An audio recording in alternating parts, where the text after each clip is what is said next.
Hello students, today we are going to find out the expression for torque in terms of moment of inertia.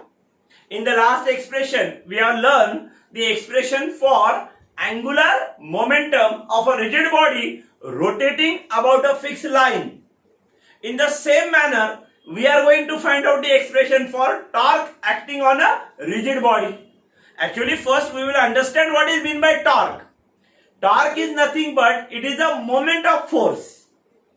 Just like angular momentum is nothing but moment of linear momentum, means the product of perpendicular distance and linear momentum.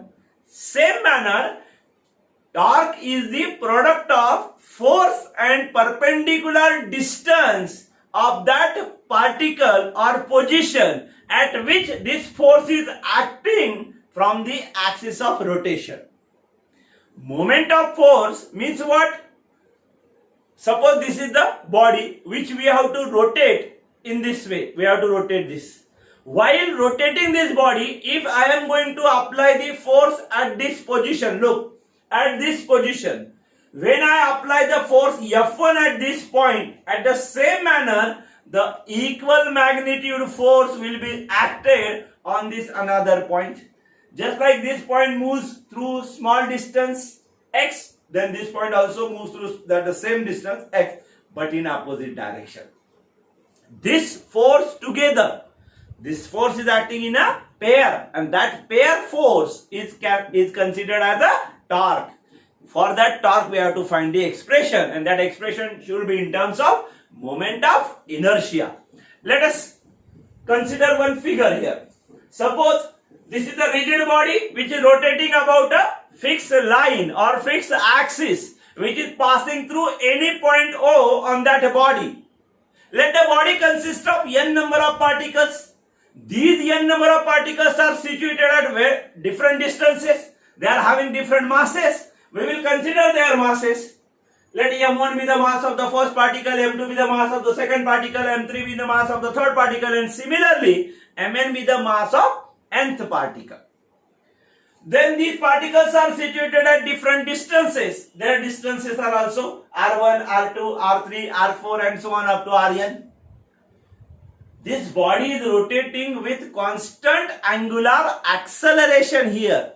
Let us remember, in the last expression, we have considered the body is rotating with constant angular speed. Here we are going to consider the body is rotating with constant angular acceleration. This acceleration is alpha, denoted by alpha, constant angular acceleration.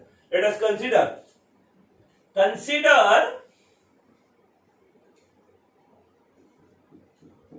a rigid body. Consider a rigid body having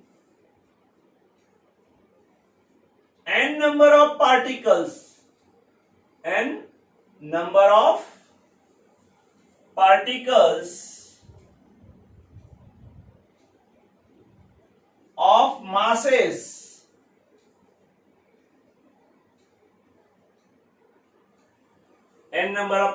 of masses m1, m2, m3 and so on up to mn. N number of particles of masses m1, m2, m3 up to mn, situated at perpendicular distances,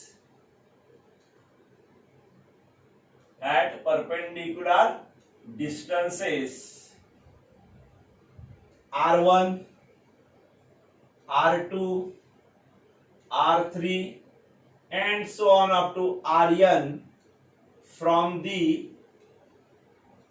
axis of rotation respectively.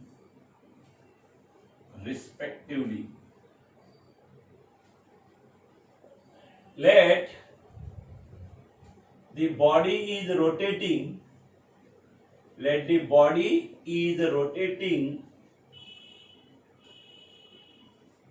with constant angular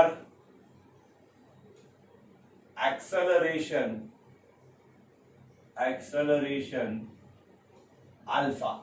Let a body is rotating with constant angular acceleration alpha. These are the basic consideration, initial consideration.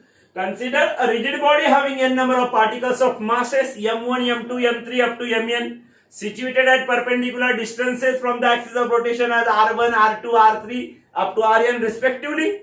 Then the body is rotating with constant angular acceleration alpha.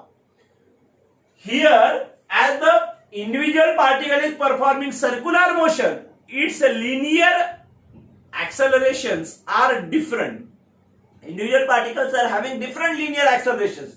Then the linear acceleration of the first particle will be a1, that of the second particle will be a2, that of the third particle will be a3, and up to last particle will be an.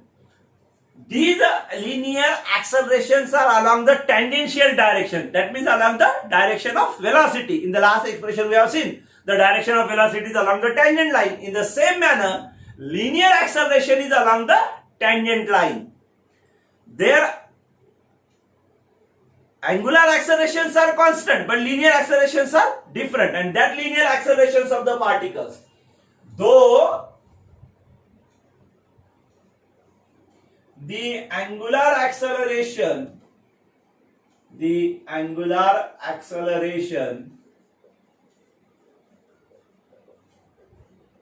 constant, but there means individual particles, their linear accelerations are different one. Accelerations are different, and they are given as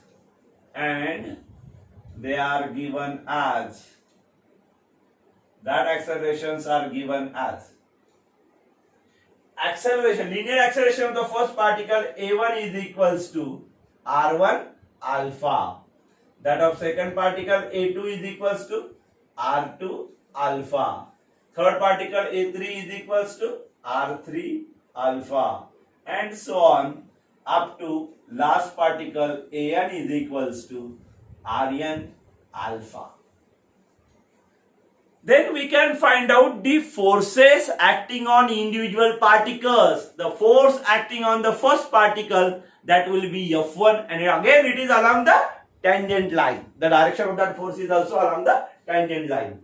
F1 is equals to mass m1 into linear acceleration a1. Substituting the value of a1, we will get m1 r1 alpha. Similarly, on second particle f2 is equals to m2 r2 alpha. On third particle f3 is equals to m3 r3 alpha, and so on. From the last particle fn is equals to mn rn alpha. These are the forces acting on individual particles. As the particle is performing circular motion, body is performing rotational motion. That means body is having moment of inertia, and in that terms of moment of inertia, we have to express this torque acting on the body. Torque means a couple force or a moment of force. Because this force is always acting in a pair, how this force is given, we have to find. Now, torque is also, then the torque acting on individual particle, then the torque acting on each particle is given as torque acting on first particle, suppose it is denoted by tau 1. This is the magnitude of that torque. Tau 1 is equals to, it is equal to R1 into F1. We have the value of F1. We already found out the value. substitute here r1 into m1 r1 alpha. Here r1 into r1 it becomes r1 square, therefore it becomes m1 r1 square alpha. This will be the torque acting on first particle. Similarly, torque acting on second particle, it is given by tau 2 is equals to m2 r2 square alpha. m2 r2 square alpha. This is the torque acting on second particle. Then on third particle, tau 3 is equals to m3 r3 square alpha, and similarly so on. Tau n is equals to mn rn square alpha. These are the expression for torque acting on individual particles. Then the total torque acting on the rigid body. We have to find the total torque. Then total torque acting on a rigid body is given by tau is equals to algebraic sum of these individual torques. Tau 1 plus tau 2 plus tau 3 plus and so on plus tau n. We will substitute the values. We have already found out the values. This tau 1 is given by m1 r1 square alpha. It is given by m2 r2 square alpha. Similarly, we will substitute here. Tau is equals to m1 r1 square alpha plus m2 r2 square alpha plus m3 r3 square alpha plus and so on plus mn rn square alpha. Then here in this alpha is common term. Taking alpha common, we will get tau is equals to in bracket m1 r1 square plus m2 r2 square plus m3 r3 square plus and so on plus mn rn square into alpha. This bracket again can be expressed. This bracket can be expressed as summation over I from 1 to n mi ri square. This is the bracket into alpha.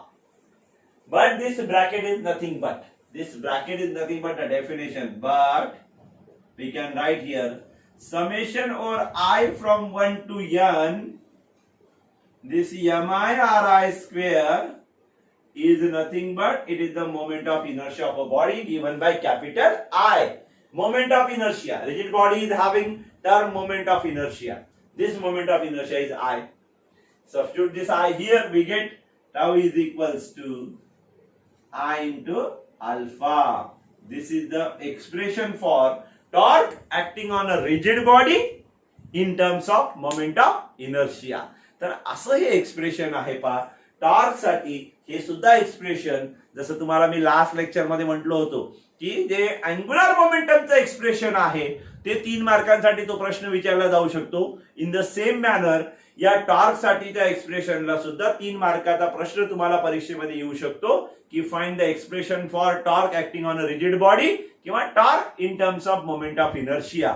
Moment of inertia आयच्या स्वरूपात टॉर्कची value काय असते. Actually टॉर्कचा formula vector form मध्ये जेव्हा आपण torque represent करतो तेव्हा टॉर्कचा फॉर्म्युला हा आपण मोमेंट ऑफ फोर्स म्हणूनच घेतो. म्हणजे त्याला लिहिताना r1 क्रॉस f1 असं आपण लिहितो कारण ती वेक्टर टर्म आहे.